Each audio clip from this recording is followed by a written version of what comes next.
Hai, ini adalah video lanjutan. Kemarin kita sudah membahas sedikit ulasan tentang Ratu Balkis yang konon katanya dalam sebuah riwayat merupakan manusia setengah jin. Kali ini saya akan menceritakan dari beberapa riwayat yang ada. Ayo kita cari tahu.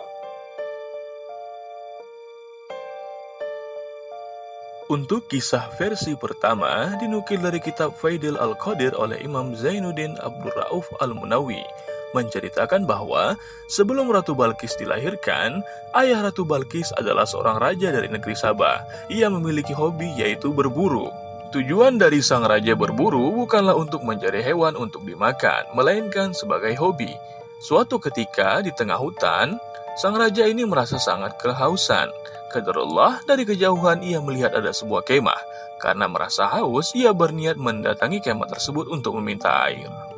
Setelah raja berada di dekat kemah, tiba-tiba keluarlah seorang kakek. Lalu raja meminta segelas air.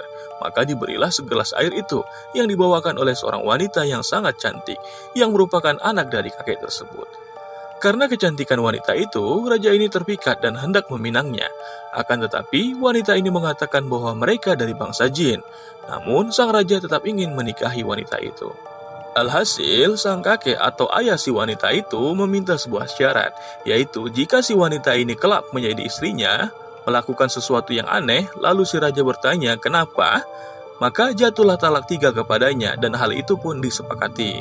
Setelah pernikahan, mereka pun dikaruniai anak laki-laki yang membuat raja bahagia, karena anak laki-laki ini kelak menjadi penerus tahta.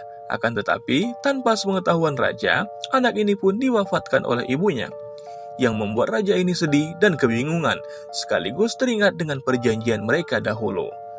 Selang beberapa tahun, mereka dikaruniai anak perempuan yang diberi nama Balkis.